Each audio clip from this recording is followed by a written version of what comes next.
Yo, what is going on, guys? R.I.Pierre here, using that max power turn on YouTube as usual. Okay, get out of my way. As usual, I apologize. That was not cooperating. So, I'm coming right back at you with another, with week 2, excuse me, of the GPC.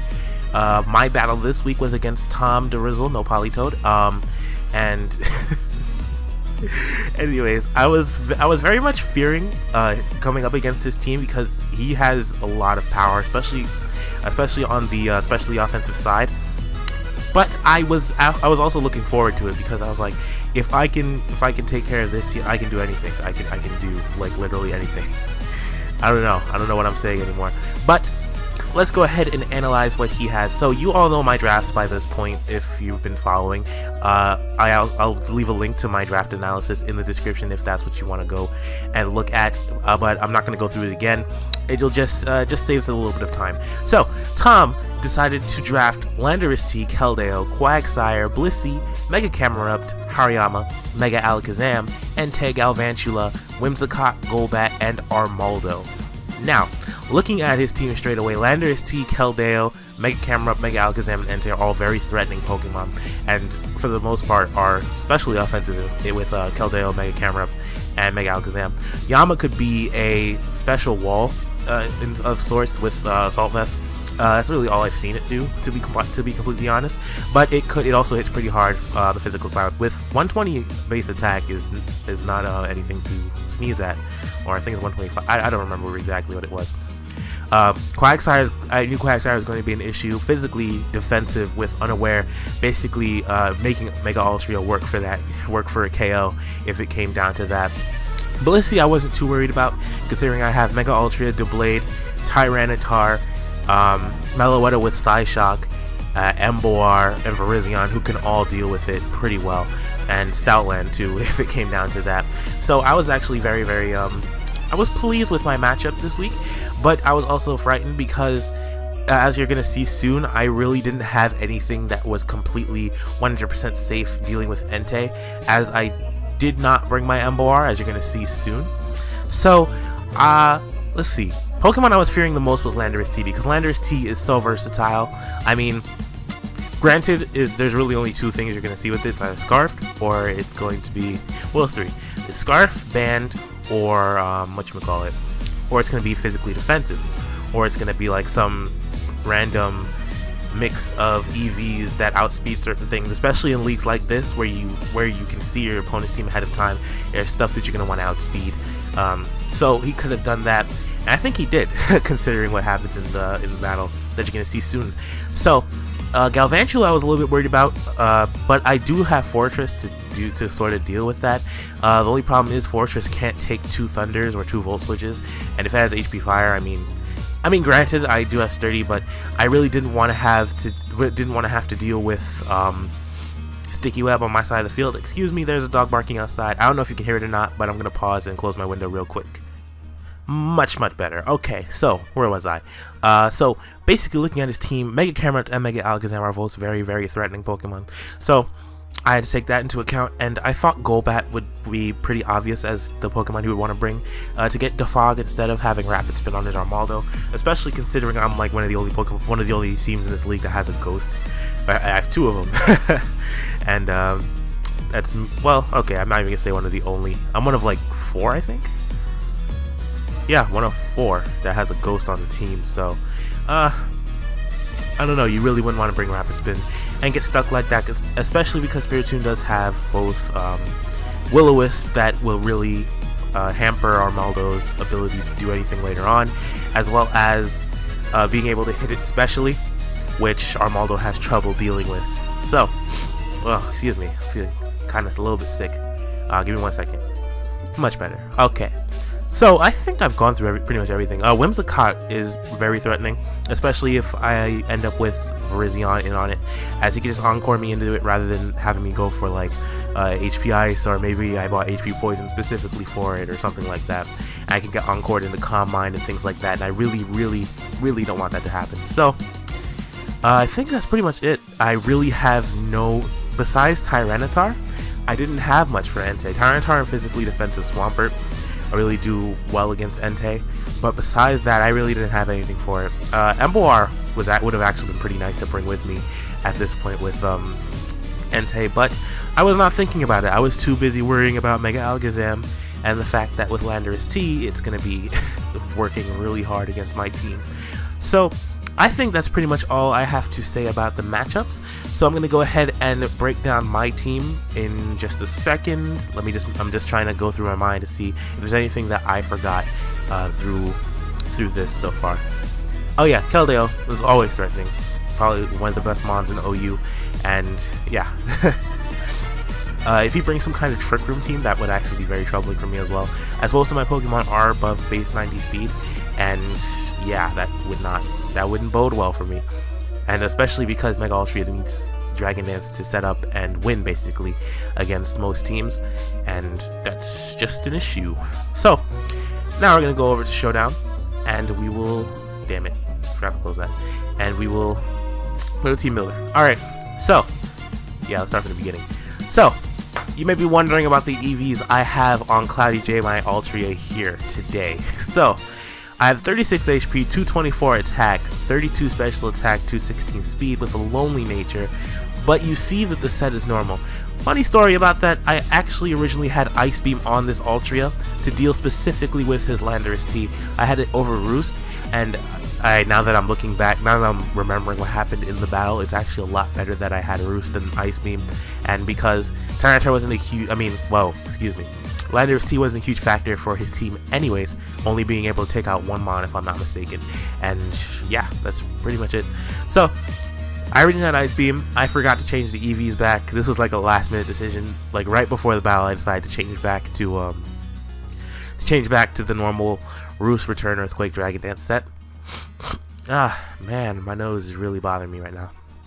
Sorry about that. So yeah, that's all I have to say about that. Now we have Lorenzo, the Smooth Rock Tyranitar with Sandstream, of course, which means that you know I'm bringing Stoutland. So I got Stealth Rock, Edge, Quake, and Crunch. I really didn't need any much. I could have gone for T-Wave over,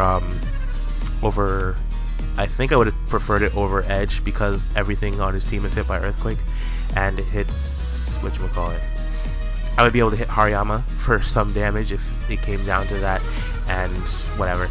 But I opted to go for this set. I evenly distributed these EVs. I really, when I go into EVs, I'm not thinking about mons in specific. In particular, excuse me. I just wanted to pretty much maximize HP and take an odd number of damage from Stealth Rock, as well as being able to take hits from both sides of the spectrum, and that's basically how I came to this.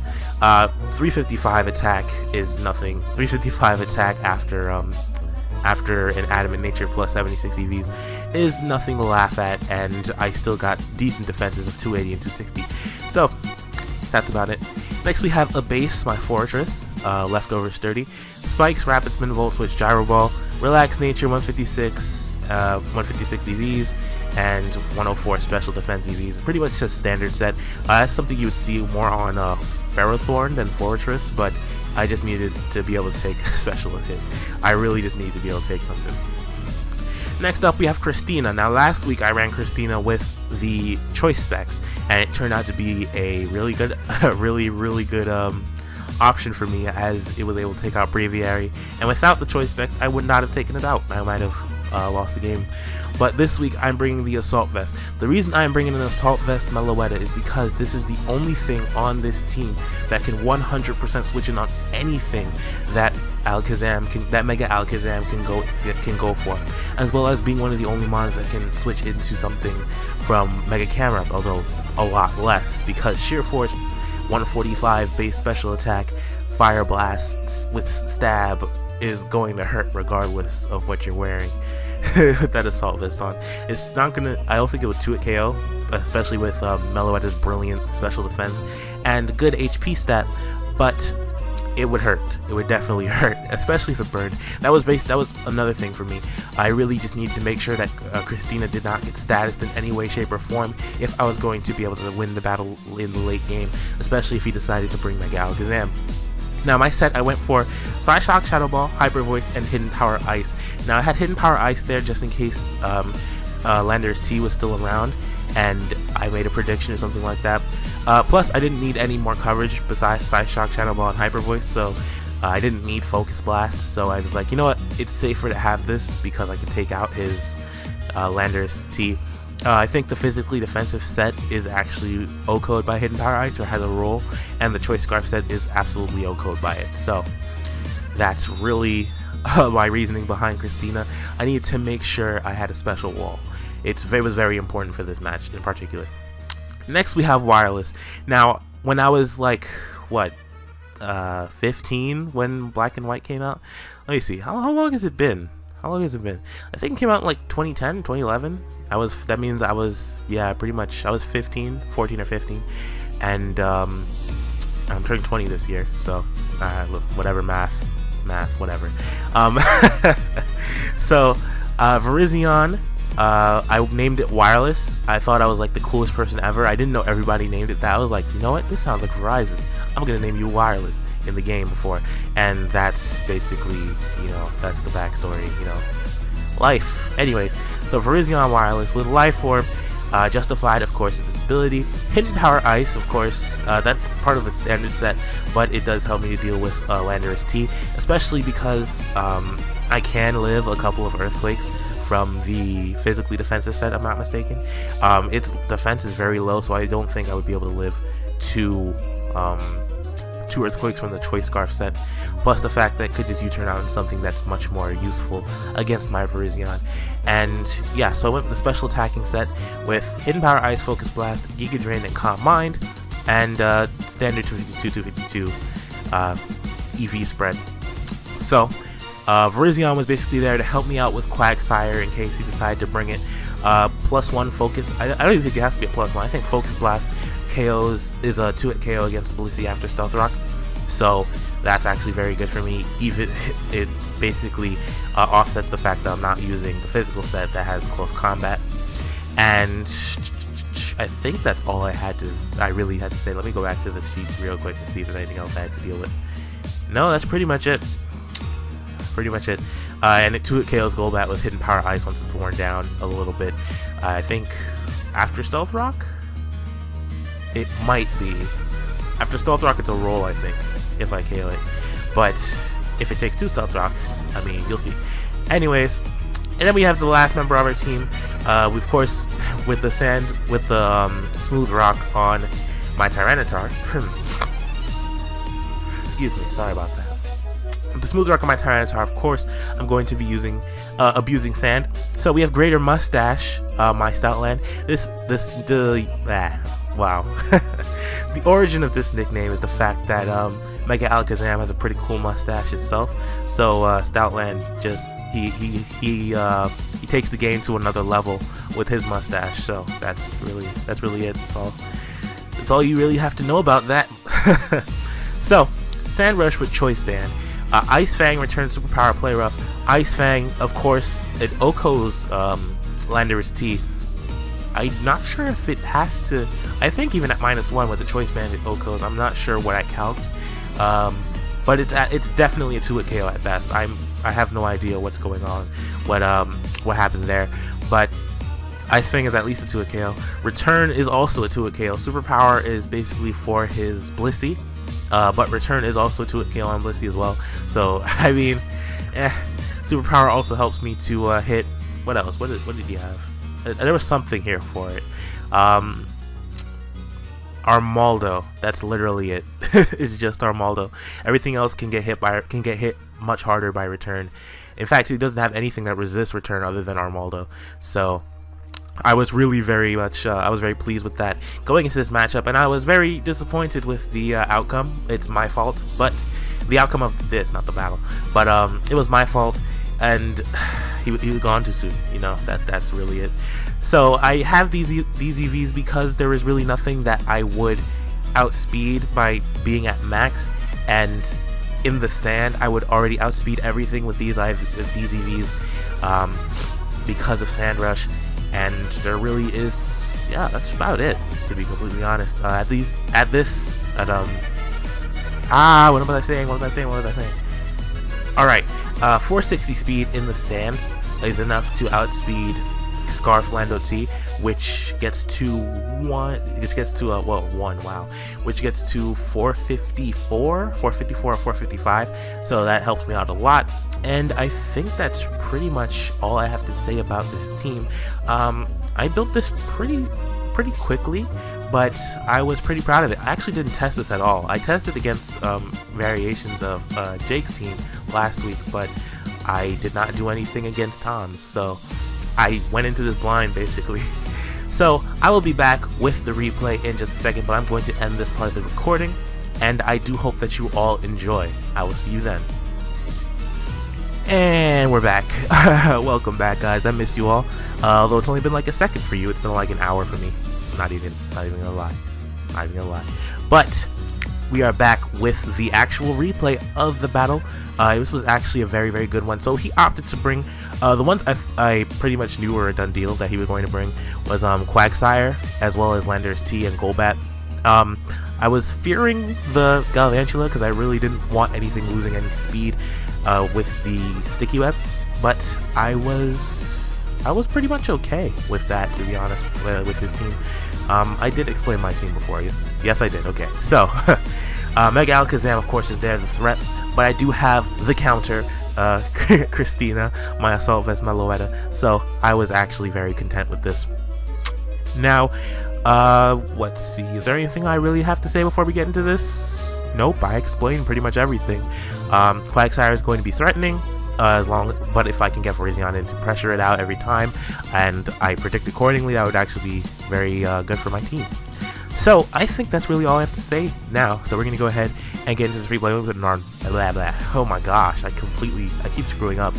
I'm talking too fast for my own good. So I'm gonna put it on normal speed so we can go ahead and click resume. Alright, so he's gonna lead off with Galvantula here as I lead off with my Fortress, as I pretty much assumed he would lead off with that. But he goes for a Volt Switch instead of going for Sticky Web first turn. So he's going to switch out into his Entei here. It's actually very good of him. So I actually went for Spikes first turn. I don't know why I didn't just click Rapid Spin if I was assuming he would Sticky Web. So I'm gonna go into my Tyranitar here, as it's the only thing that can really deal with all of his attacks. And he goes for Sacred Fire. It's got Sacred Fire. And he's gonna burn my Tyranitar. And that's unfortunate for me, but I didn't care too much at this point as long as I've got a safe switching. So he's gonna go into his Quagsire here, and I'm going to go ahead and Stealth Rocks just so I can hit his Golbat on the switch as well as his Tyranitar, as well as his Landorus T. I keep doing that. So I'm gonna go for Virizion here. I see he does make the nice play and go for Toxic, and that's going to do it's going to hamper my Virizion's ability to do much later on in the game if I leave it in like this. Now here I was going to click HP Ice. I really was.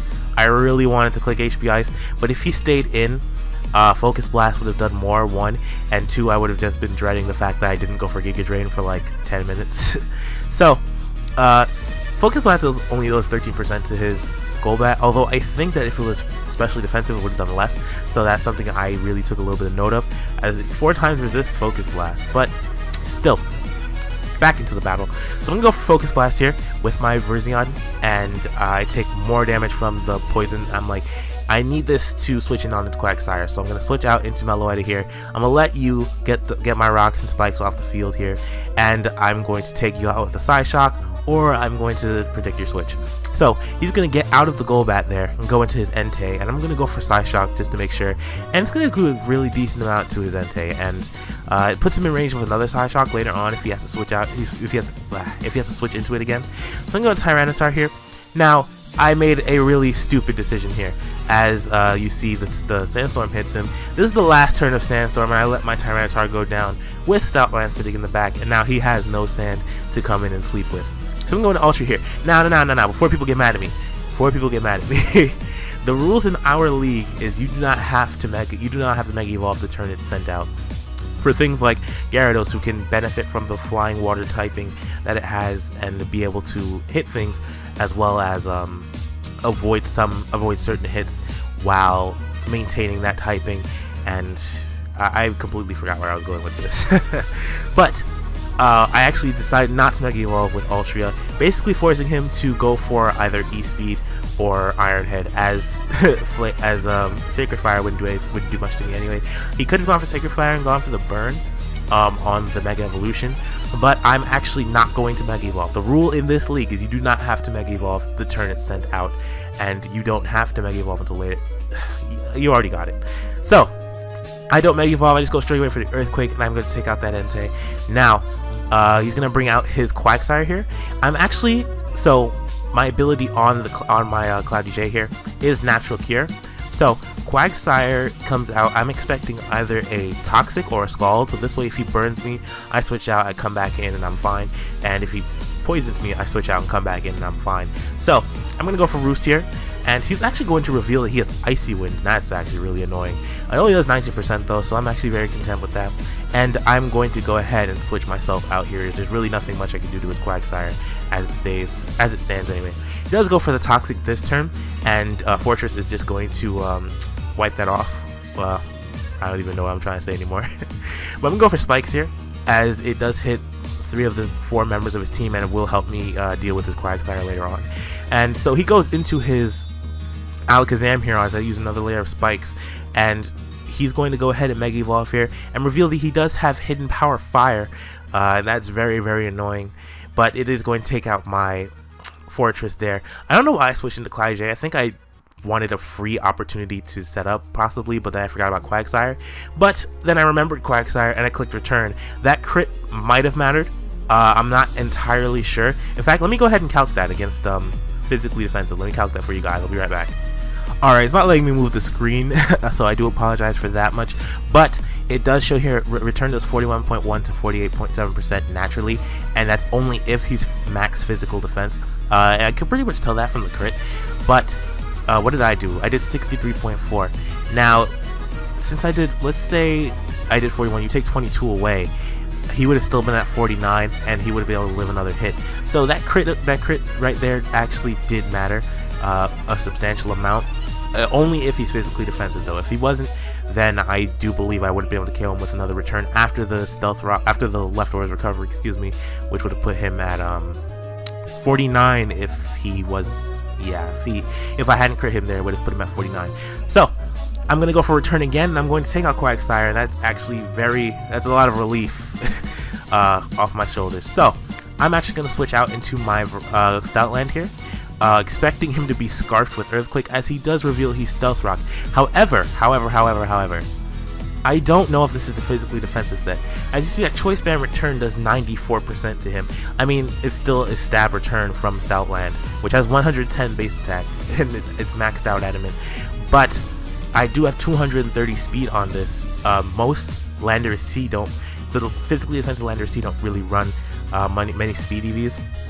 So I really wasn't expecting it to outspeed after I saw that it had Stealth Rock, but I also saw that he doesn't have leftovers. So I was actually very confused as to what I still don't know what item he has to this moment. So seeing that basically shows that he was some max speed Stealth Rock variant that I hadn't seen before, and that's actually pretty cool. It's pretty cool. I've never seen it before, and it's something new to me. So he's going to take out my my Stoutland. It's either that or he's just enough speed to outspeed base 80s. So I'm going to Virizion here. He can't kill me with an Earthquake, at least I don't think so, or he's not really staying in there to find out. I'm going to go for Hidden Power Ice, as that is my safest play, plus, I mean, what else am I going to hit him with? I do have Giga Drain as well, but Hidden Power Ice is much safer. I'm going to KO this Golbat, so the Spikes are going to stay on the field and take care of, and help out against his Galvantula and his Mega Alakazam. So he's going to send out Mega Alakazam here, and I'm going to sacrifice my Virizion. You did your job. Your first weekend, and you got yourself a kill and helped me out quite a bit. So I'm going Christina here. There's absolutely nothing he can do to me, and he's just going to sacrifice his Landorus T. There's really nothing he could do from this point forward, and really I actually won the game here because Christina does not care about Bug Buzz. Assault Vest Christina does not care about Bug Buzz. Meloetta does not care about your soul. Like, it's gone. It's gone. There goes Galvantula. And he's going to bring out Mega Alakazam. He is going to connect with the Focus Blast, and it's still going to be gone. Like, he did 22% with that Focus Blast. That's incredible that Christina just stood there. My Meloetta just stood there and took the damage from that attack very well, and was able to basically clean up the rest of his team after he sacrificed his Landorus T. I think he was hoping that I was Choice Specs. Because if I was Specs, I would not have been able to live the combination of Bug Buzz and Bug Buzz on top of Focus Blast, as Focus Blast would have done more and KO'd me, and I would have been at less to begin with. I don't think Bug Buzz would have KO'd me from there, considering it did 36%, and Assault Vest is 1.5 times, not 2 times. I would have lived with maybe like 10% or something like that, maybe a little bit, maybe a little more or less, I don't remember. I'm really not calculating properly right now. My head is off. But I took care of business there. Meloetta, Christina took care of business there. And that's going to be the end of my week 2. So, Meloetta was the MVP of this match. I think Altaria still has the most KOs. Altaria and Meloetta together have 9 KOs and 0 deaths in the first 2 weeks. So that's actually fantastic. So, applaud to them, the real MVPs. And it's very funny that they're the last 2 remaining on the team too at the end of everything. So it's a nice 2-0 against Mr. Tom here. Don't forget to check him out. His links to his his Twitter and his YouTube channel will be in the description below.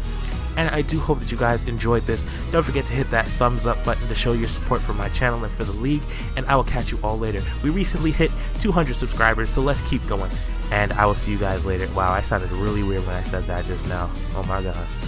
Oh my god. Alright, I will catch you all later. Until we meet again, alright, peace out, and I'll see you next week. Oh well, you'll have other uploads, but I will see you next week for the GPC. See ya!